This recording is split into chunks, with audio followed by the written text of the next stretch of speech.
നമസ്കാരം. 24 റൗണ്ടപ്പിലേക്ക് എല്ലാ പ്രേക്ഷകർക്കും സ്വാഗതം. ഞാൻ പ്രവിത ലക്ഷ്മി. എന്നോടൊപ്പം കേൾവി പരിമിതരെ സഹായിക്കാൻ സോന ജെറിയും ചേരുന്നു. വിശദമായ വാർത്തകളിലേക്ക്. മണിപ്പൂരിൽ വീണ്ടും വെടിവെപ്പ്. ചുരാചന്ദ്പൂർ, ബിഷ്ണുപൂർ അതിർത്തി പ്രദേശങ്ങളിലുണ്ടായ വെടിവെപ്പിൽ 2 പേർ മരിച്ചു, 5 പേർക്ക് പരിക്കേറ്റു. അച്യുതൻ ചേരുന്നുണ്ട് ഡൽഹിയിൽ നിന്നും. അച്യുതൻ, സമാധാനം പുനഃസ്ഥാപിക്കാനുള്ള നടപടികൾ കേന്ദ്ര സർക്കാർ തുടരുന്നതിനിടെയാണ് വീണ്ടും സംഘർഷമുണ്ടാകുന്നത് മണിപ്പൂരിൽ. എന്താണ് ഏറ്റവും ഒടുവിൽ നമുക്ക് ലഭിക്കുന്ന വിവരം? പ്രവിധ, മണിപ്പൂരിൽ തുടങ്ങിയ സംഘർഷം മാസങ്ങൾ പിന്നിടുമ്പോഴും ഇപ്പോഴും അയവില്ല എന്ന് തന്നെയാണ് പറയുവാൻ കഴിയുന്നത്. കാരണം പലയിടങ്ങളിലും ഇപ്പോൾ സംഘർഷ സമാനമായ സാഹചര്യമാണുള്ളത്.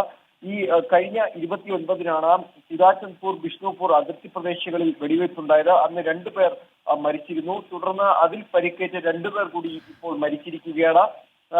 മാത്രമല്ല ഇന്ന് വരെയും ആ പ്രദേശങ്ങളിൽ വെടിവയ്പ് തുടരുന്നതായാണ് അവിടുന്ന് റിപ്പോർട്ടുകൾ ലഭിക്കുന്നത്. ഇതിൽ 5 പേർക്ക് പരിക്കേറ്റതായാണ് വിവരം. ഈ കഴിഞ്ഞ 29-ന് മരിച്ച 2 പേരും കുക്കി വിഭാഗക്കാരായിരുന്നു.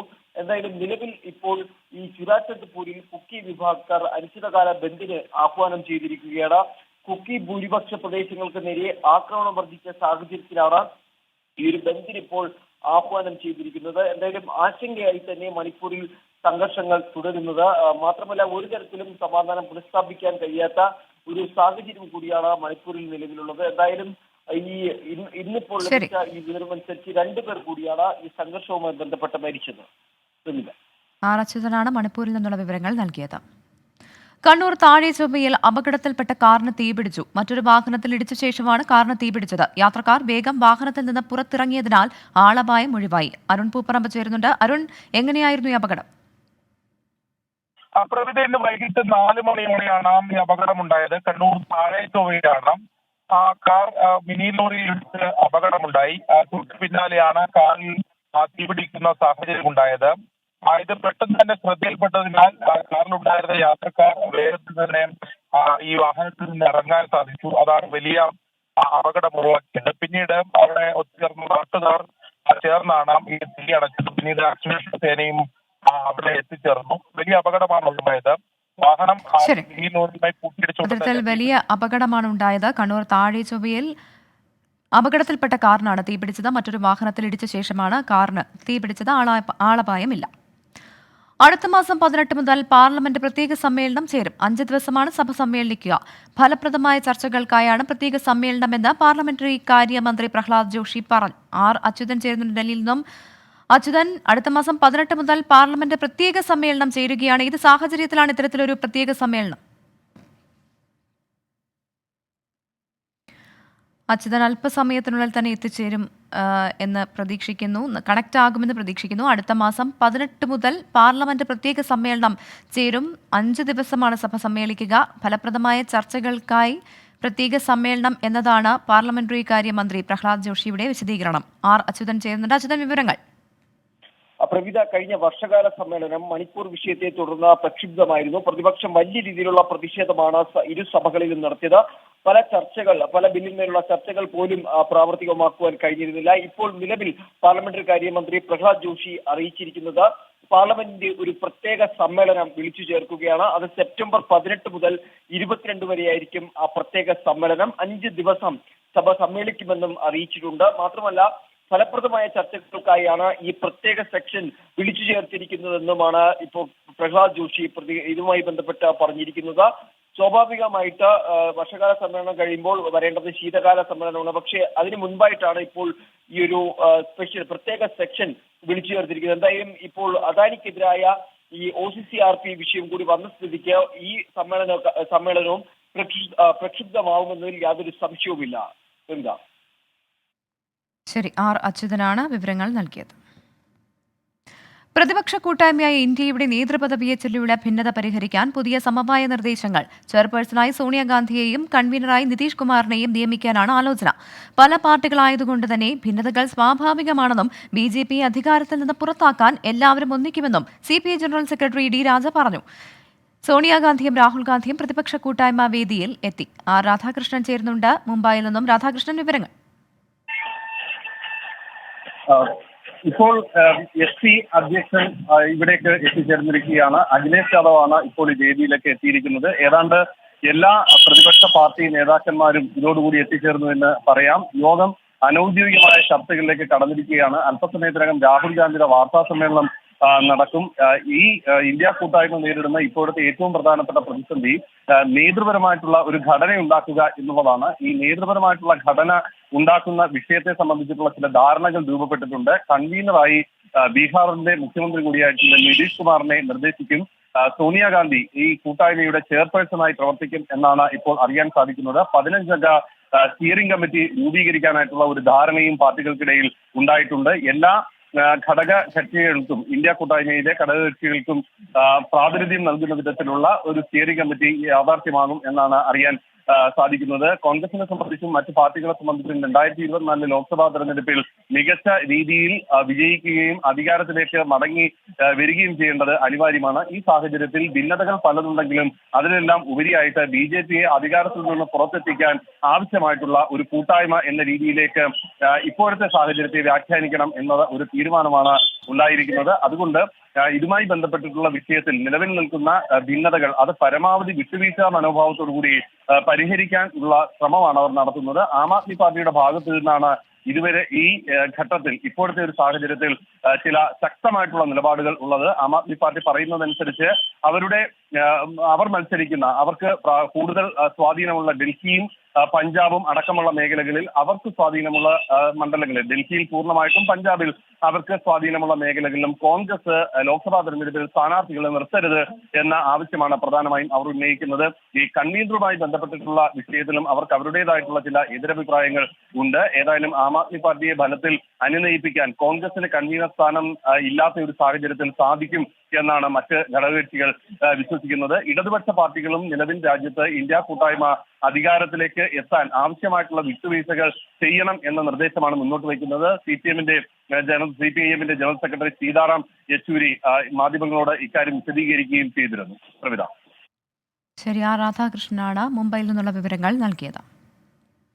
അദാനിക്കെതിരെ ഗുരുതര കണ്ടെത്തലുമായി ആഗോള അന്വേഷണാത്മക മാധ്യമപ്രവർത്തകരുടെ കൂട്ടായ്മയായ organised crime and corruption reporting project. മൗറീഷ്യസിൽ നിന്നുള്ള കടലാസ് കമ്പനികൾ ഉപയോഗിച്ച് സ്വന്തം കമ്പനിയിൽ തന്നെ അദാനി ഗ്രൂപ്പ് കോടിക്കണക്കിന് ഡോളർ നിക്ഷേപം നടത്തി എന്നാണ് റിപ്പോർട്ടിലുള്ളത്. ഇതിന് പിന്നാലെ കേന്ദ്ര സർക്കാരിനെതിരെ വിമർശനവുമായി മുതിർന്ന കോൺഗ്രസ് നേതാക്കൾ രംഗത്തെത്തി. സുഹൃത്തിനെ സമ്പന്നനാക്കുക എന്നതാണ് അധികാരമേറ്റതു മുതൽ പ്രധാനമന്ത്രിയുടെ ഏക അജണ്ടയെന്ന് KC വേണുഗോപാലും കുറ്റപ്പെടുത്തി. അദാനിക്കെതിരെ അന്വേഷണം നടത്തണമെന്ന് CPIM പോളിറ്റ് ബ്യൂറോയും ആവശ്യപ്പെട്ടു.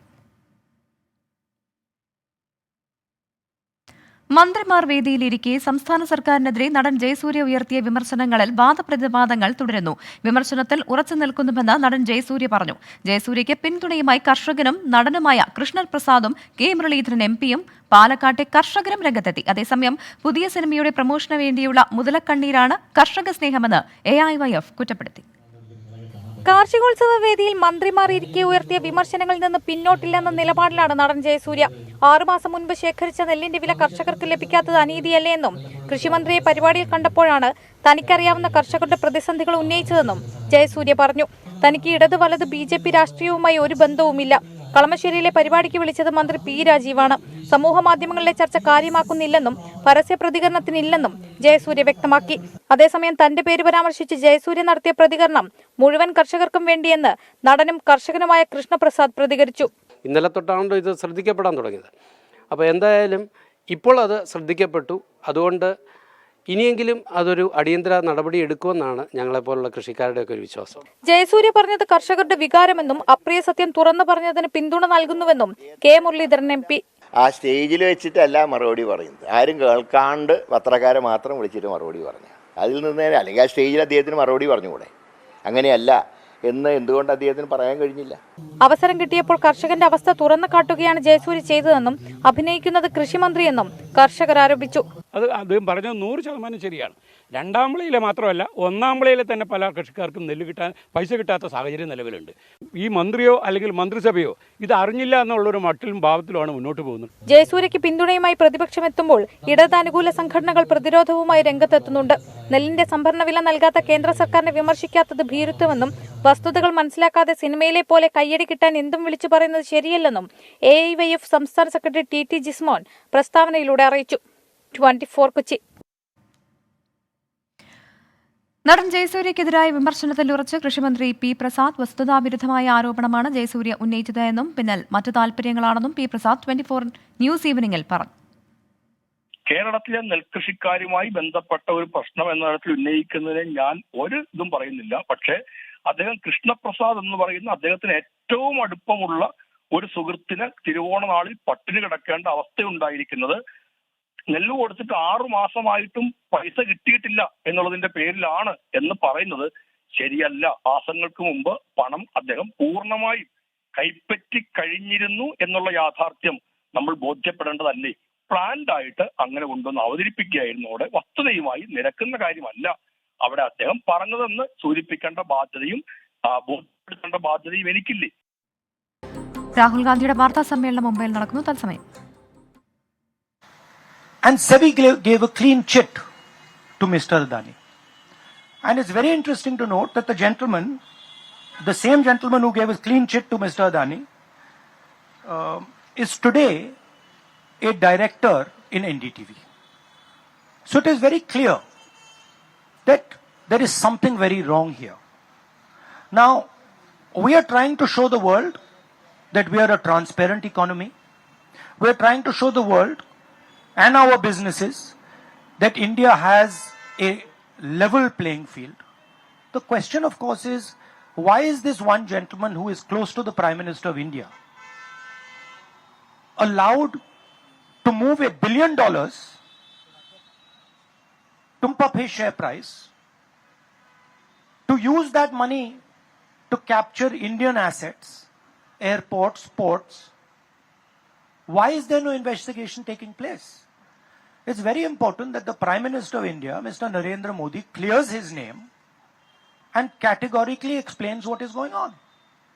At the very least, a JPC should be allowed and a thorough investigation should take place. I don't understand why the Prime Minister is not forcing an investigation. Why is he quiet? Why doesn't he say that he is going to make sure that this issue is investigated and the people who are responsible are put behind bars?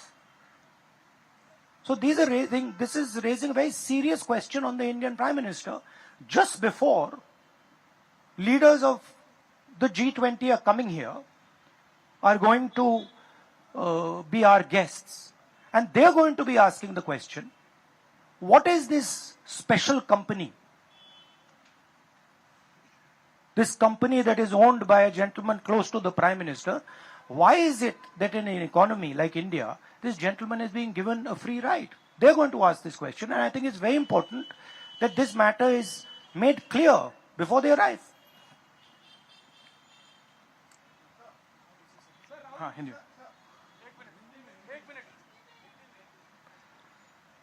देखिए, G20 का समय है.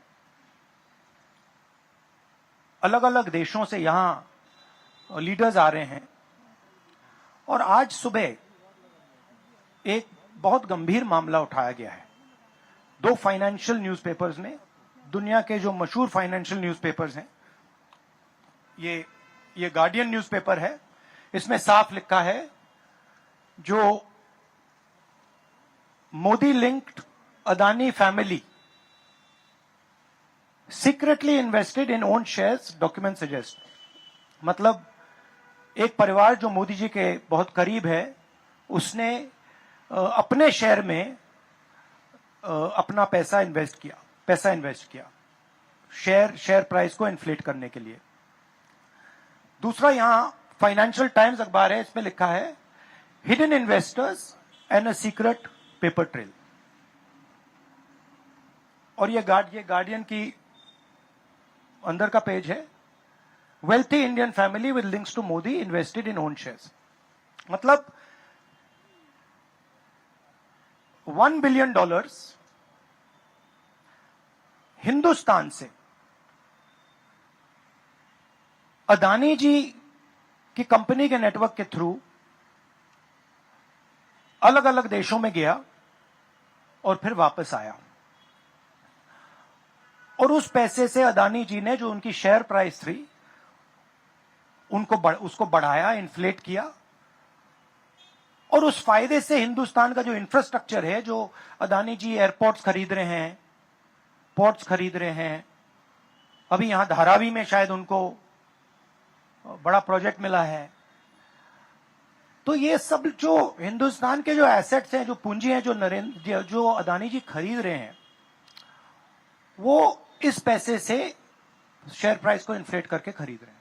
तो ये सवाल इन्होंने उठाया है और उन्होंने कहा है कि उनके पास सबूत है, पेपर ट्रेल है, इंटरनल ईमेल्स हैं, डॉक्यूमेंट्स हैं। तो सबसे पहले सवाल उठता है, ये जो पैसा यूज किया जा रहा है, ये किसका है? ये अदानी जी का है या ये किसी और का है? और अगर किसी और का है तो वो किसका है? ये सबसे पहला सवाल है। दूसरा सवाल है कि इस काम को करने के लिए मास्टरमाइंड विनोद अदानी जी हैं, जो उनके भाई हैं, गौतम अदानी जी के भाई हैं, मगर उनके साथ उनके दो बिजनेस पार्टनर और हैं। एक का नाम नासिर अली शबान अली और दूसरा चैंग चुंग लिंग चाइना का है। तो दूसरा सवाल यह उठता है कि जब अदानी जी हिंदुस्तान का इंफ्रास्ट्रक्चर खरीदे जा रहे हैं, तो ये जो चाइनीज नेशनल है, ये इसमें कैसे इन्वॉल्व है? इसका क्या रोल है? इसने क्या किया? ये साबित होना चाहिए। ये दूसरा सवाल। और ये जो फॉरेन नेशनल्स हैं, ये हिंदुस्तान की शेयर मार्केट को कैसे मैनिपुलेट कर रहे हैं? ये सवाल क्यों नहीं पूछा जा रहा है? नेशनल सिक्योरिटी का मामला है। अदानी जी डिफेंस में काम करते हैं, इंफ्रास्ट्रक्चर में काम करते हैं, एयरपोर्ट्स पोर्ट्स में काम करते हैं। तो ये जो दो फॉरेन नेशनल्स हैं, खासतौर ये जो चाइनीज आदमी है चैंग चुंग लिंग, इसका क्या रोल है? ये दूसरा सवाल। और तीसरा सवाल, जो सेबी का इन्वेस्टिगेशन हुआ था, जिसने क्लीन चिट दी, जिस व्यक्ति ने इन्वेस्टिगेशन किया और जिसने क्लीन चिट दी, आज वो അദാനി जी का जो चैनल है, അദാനി ഗ്രൂപ്പിനെതിരായ റിപ്പോർട്ട് പുറത്തു വന്നതിനെ കുറിച്ച് പ്രതികരിക്കുകയായിരുന്നു രാഹുൽ ഗാന്ധി മുംബൈയിൽ. കൂടുതൽ വാർത്തകളിലേക്ക് എത്താം ഇടവേളയ്ക്ക് ശേഷം. I mean, what is amazing to me is that the gentleman who has done the investigation, right, he is today an employee of Mr. Adani. What does that tell you about the nature of investigation that the gentleman did? Right? So, it is pretty clear that no investigation took place, and the only reason no investigation took place is because the Prime Minister didn't want an investigation to take place. Mr. Adani cannot stop an investigation. The Prime Minister can. With regards to the India alliance, this is a national issue. This is not an issue of any one party. This is a national issue. This is an issue that affects India's reputation, right? Especially because now there is the G20 taking place, and India's reputation and the Prime Minister's reputation is on the line. There are 20 guests coming, and right in front of them, two of the biggest financial dailies in the world have said that the Prime Minister is involved with Mr. Adani. Issue एक ही है.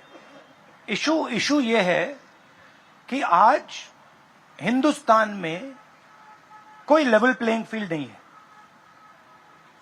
अदानी जी हैं, वो हिंदुस्तान के कोई भी asset को खरीद सकते हैं, चाहे वो धारावी हो, मुंबई एयरपोर्ट हो, सीमेंट कंपनी हो, डिफेंस कंपनी हो.